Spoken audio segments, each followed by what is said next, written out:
jaksa mengambil ijazah asli Jokowi, Jokowi akan dijemput paksa. Pak Dwi Cahyo sebagai mantan Hakim Agung ad hoc, kira-kira melihat situasi persidangan kemarin dan hari ini, Pak Jokowi akan datang tidak di sidang berikutnya? Harus datang dong. Itu Harus datang. Itu menjadi satu kewenangan hakim, ya, untuk memaksa Pak Jokowi hadir. Kalau Pak Jokowi tidak bisa hadir melalui Zoom, harus ada alasan-alasan tertentu yang nanti hakim bisa memberikan izin untuk tidak hadir melalui Zoom. Tetapi barang bukti atau alat bukti, terutama ijazahnya, tidak boleh ditunjukkan melalui Zoom. Harus dibawa ke ruang sidang. Barang bukti atau alat bukti tidak bisa ditunjukkan dengan Zoom, tapi harus dibawa ke ruang sidang. Nah, dalam hal ini sudah menjadi kewenangan jaksa untuk mengambil barang bukti itu. Jaksa harus berani mengambil ijazah aslinya Jokowi sebagai barang bukti atau alat bukti. Dan betul nggak Pak, kalau 3 kali panggilan ketiga Pak Jokowi tidak hadir juga bisa dijemput paksa? Sepanjang alasan itu tidak bisa diterima oleh hakim, bisa dijemput paksa. Oke, terima kasih Pak. Wartawan sekalian, pada minggu yang lalu teman-teman wartawan sudah mengetahui kami berjuang keras untuk memperoleh berkas perkara, dan kami sampaikan kami telah mendapatkan berkas perkara tersebut akhirnya. Dan dari berkas perkara yang kami peroleh itu, ada 6 hal yang akan kami kemukakan. Yang pertama, Pengadilan Negeri Jakarta Timur dinilai tidak berwenang secara relatif. Sebagian telah disampaikan, tapi saya akan sampaikan secara lengkap. TPDT menilai penuntut umum tidak konsisten dalam menentukan lokus delikti. Di dalam surat dakwaan disebutkan beberapa lokasi berbeda, mulai dari Jakarta Pusat, Jakarta Selatan, hingga akhirnya perkara diajukan ke Pengadilan Negeri Jakarta Timur tanpa penjelasan hukum yang memadai mengenai dasar penentuan kompetensi relatif tersebut. Selain itu, dasar penggunaan surat keputusan Ketua Mahkamah Agung mengenai penunjukan Pengadilan Negeri Jakarta Timur dinilai belum menjelaskan secara tegas apakah juga berlaku terhadap perkara Dr. Tiva Uziat Kasuma yang diajukan dalam berkas tersendiri. Kedua, dalam penuntutan dinilai tidak jelas setelah sebagian terlapor mendapat SP3. TPDT mempersoalkan keberlanjutan penuntutan terhadap Dr. Tiva setelah sebagian terlapor lain dalam laporan yang sama memperoleh penghentian penyidikan SP3 menyusul pencabutan pengaduan. TPDT menilai penuntut umum wajib menjelaskan mengapa perkara terhadap Dr. Tiva tetap dilanjutkan apabila laporan pelapor dan rangkaian peristiwa yang menjadi dasar pengaduan merupakan satu kesatuan. Ketidakjelasan tersebut dinilai menyebabkan dasar penuntutan menjadi cacat secara formil. 3. Surat dakwaan dinilai kabur dan tidak memenuhi syarat formil. TPDT berpendapat bahwa surat dakwaan tidak memenuhi syarat kecermatan, kejelasan, dan kelengkapan sebagaimana disyaratkan KUHP baru. Beberapa keberatan yang diajukan antara lain penggunaan ketentuan KUHP baru terhadap peristiwa yang didakwakan terjadi pada tahun 2025 atau sebelum KUHP baru berlaku. Pencampuran berbagai unggahan media sosial dari akun dan tanggal yang berbeda. Ketidakjelasan tempus dan lokus delikti dalam perkara siber. Pencampuran perbuatan pihak ketiga ke dalam dakwaan terhadap Dr. Tiva tanpa penjelasan hukum yang rasional terhadap perbuatan-perbuatan tersebut. TPDT menilai kondisi tersebut mengakibatkan surat dakwaan menjadi obskur liber atau kabur. 3. Yang terakhir, 4. Dakwaan produk jurnalistik dinilai bertentangan dengan Undang-Undang Pers. TPDT menolak penggunaan tayangan media dan produk jurnalistik sebagai objek pidana tanpa terlebih dahulu menempuh mekanisme penyelesaian menurut Undang-Undang Pers. TPDT menilai sengketa terhadap karya jurnalistik semestinya diselesaikan melalui mekanisme hak jawab, hak koreksi maupun proses di Dewan Pers, bukan langsung melalui instrumen pidana. 5. Hak imunitas dan kepentingan umum. TPDT berpendapat bahwa sebagian pernyataan Dr. Tiva berkaitan dengan aktivitas dalam proses hukum dan isu yang bersangkutan menyangkut kepentingan publik.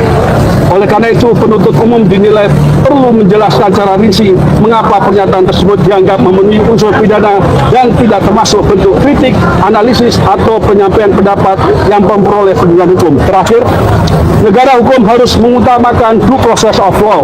TPDT menegaskan bahwa keberatan yang diajukan bukan dimaksudkan untuk menghindari pemeriksaan perkara, melainkan memastikan bahwa kewenangan negara dalam melakukan penuntutan dilaksanakan sesuai prinsip negara hukum, kepastian hukum, dan perlindungan hak-hak konstitusional setiap warga.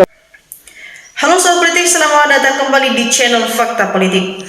Sebelum kita membahas lebih dalam, jangan lupa Sobat Politik untuk subscribe channel Fakta Politik dan berikan komentar kalian di bawah, serta aktifkan lonceng notifikasi dari channel ini agar tidak ketinggalan update terbaru dari channel ini. Teman-teman sekalian, seluruh negeri hari ini dibuat menahan napas, di mana isu lama yang sempat meredup kini meledak kembali menjadi sebuah drama hukum dan politik yang luar biasa gempar. Ya, publik dihebohkan dengan kabar mengejutkan mengenai perintah tegas pengadilan dan langkah jaksa menuntut umum yang disebut-sebut siap mengambil langkah paling ekstrim, yaitu menjemput paksa terhadap mantan kepala negara Joko Widodo. Ya, pertanyaannya teman-teman, apakah hukum di negara ini benar-benar akan menunjukkan taringnya tanpa pandang bulu, ataukah ini adalah babak baru dari ketegangan politik yang sengaja dimainkan? Ya, mari kita bedah apa yang sebenarnya terjadi di ruang sidang. Ya, teman-teman, adanya pembahasan fakta persidangan kutipan mantan Hakim Agung atau TPDT.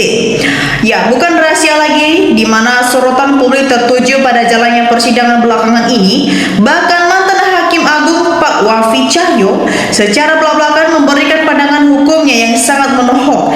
Beliau menegaskan bahwa berdasarkan kewenangan hakim, jika panggilan ketiga tetap diabaikan tanpa alasan hukum yang jelas, maka aturan penjemputan paksa berdasarkan pasal 112 KUHP itu mutlak bisa diperlakukan, tidak ada hak istimewa bahkan bagi mantan pejabat petinggi sekalipun.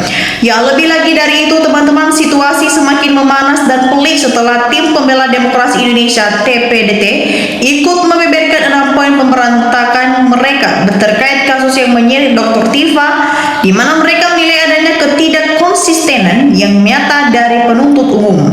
Ya, ini mulai dari masalah lokasi hukum, logus delicti yang berubah-ubah dari Jakarta Pusat, Jakarta Selatan hingga berakhir di Jakarta Timur, sampai adanya dugaan kriminalisasi terhadap produksi jurnalistik yang seharusnya diselesaikan lewat undang-undang pers dan dewan pers, bukan langsung dihantam dengan instrumen pidana. Yang kedua, analisis tajam dan kontroversi bukti filateli forensik memancing penasaran. Ya, teman-teman, kita masuk ke inti dari spekulasi yang membuat netizen di luar sana heboh bukan main. Ya, ini adalah masalah barang bukti yang selama ini menjadi pusat sengketa panjang selama hampir 10 tahun. Ya, di mana teman-teman tim hukum dari kubu penggugat termasuk analisis forensik digital yang sempat beredar terus mencoba menyetokkan detail fisik mulai dari bentuk hidung, kumis, dan hingga bentuk telinga pada dokumen masa lalu dengan penampilan asli sang mantan presiden di dunia nyata. Ya, bagi sebagian kalangan masyarakat yang kontra, perbedaan fisik ini dianggap sebagai bukti kuat adanya keganjalan dokumen. Ya, di sisi lain, kubu pendukung menilai tuduhan ini hanyalah sisa dokumentas atau komoditas politik lama yang sengaja digoreng kembali demi merusak reputasi.